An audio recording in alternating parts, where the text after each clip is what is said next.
Nakatakda na mag-umpisa mamayang 2:00 po ng hapon ang impeachment trial ni Vice President Sara Duterte sa Senate Impeachment Court. Kamusta ba ang mga paghahanda ilang oras bago ito magsimula? Alamin natin kay Ace Cruz. Ace! Yes, partner, papasok pa lamang ng Senado, bantay sarado na ng puwersa ng kapulisan. Ilang oras nga bago ang impeachment trial ni Vice President Sara Duterte mamayang 2:00 ng hapon. Partner, bukas sa publiko yung pagsaksi sa impeachment trial kada araw basta't magre-rehistro sa kanilang visitor monitoring system. Nakaraang linggo pa inayos ang mismong session hall na magsisilbing impeachment court. Yung mga upuan dati, partner, na mga senador na nakaharap doon sa pwesto ng Senate President, ngayon ay itinalikod na at iniharap na doon sa witness stand.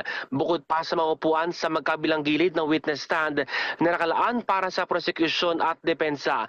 Gaya ng sinabi ni Senate President Sherwin Gatchalian na siya ang magpe-preside ng trial ngayong hapon sa kabila ng ilang balita na may ibang senador na itatalaga. Batay sa pagkakasunod-sunod ng prosecution, unahin nilang ipresenta ang Article 4 tungkol sa banta ng bise kay Pangulong Ferdinand Marcos Jr. at sa First Family.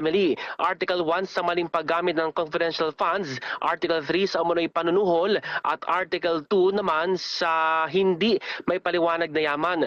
Una na part na nagpadala ang notice ng impeachment court sa kampo ng Vice President para dumalo sa trial nga ngayong araw, pero pinahihintulutan ito magpadala ng kinatawan sakaling hindi personal na makadalo. Partner, bago tayo sumayang papawid at katatapos lamang ng flag ceremony dito ngayon sa Senado, sinabi ni Senate President Gatchalian sa kanyang ambush interview na magpahanggang sa ngayon ay wala pang tugon o reply yung kampo ng bise kung siya nga ay personal na dadalo. At sa kabila nito ay nakahanda naman yung seguridad sa Senado sa anumang eventuality na pwedeng mangyaring senaryo kung siya dadalo o hindi.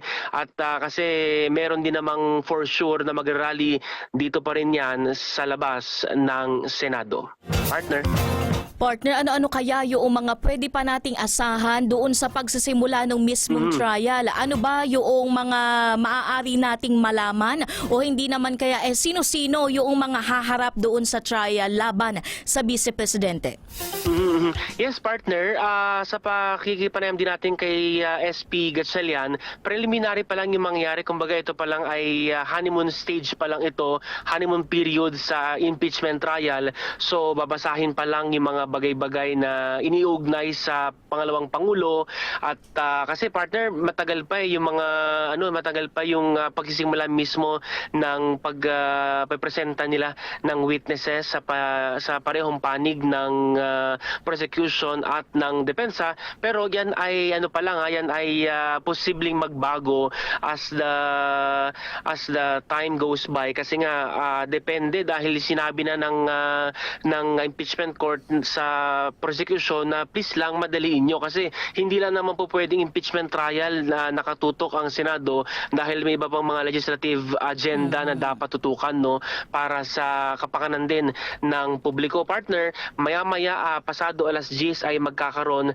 ng All Senators Caucus para pag-usapan pa rin yung ilan sa mga bagay na mga last minute change ng mga senator judges kung ano yung gagawin kasi nga 'di ba may ibang mga nagsasabi na posibleng hindi si SP Gatchalian yung maging presiding officer but sinabi niya na kanina na siya ang magpe-preside ngayong hapon.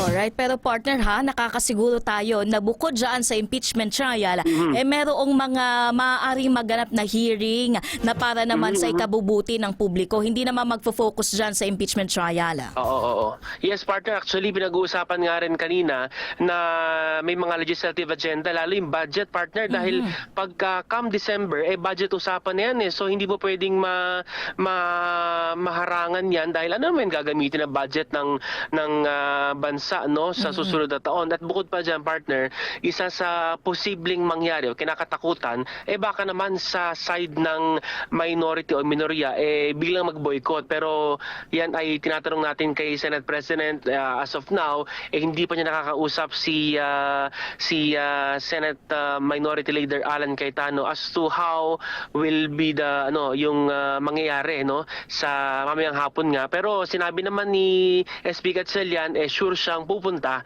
yung miyembro ng minority dahil the last time na nagpatawag ng All Senators Caucus, nandun yung dalawang minorya na sina Senator Robin Hood Padilla at saka si Senadora Loren Legarda. Kung sakali partner pala, ito yung unang pagkakataon na magsasanib sa muli yung minority at majority And then saka sinabi kasi partner ni SB Gatchalian na ito yung tungkulin nila bilang mga senador, tungkulin nila ito sa saligang batas to hear, 'di ba? At magsilbing senator judge in the eventuality na magkaroon ng impeachment at sa puntong ito ay para litisin nga yung vice president. Alright, maraming salamat partner.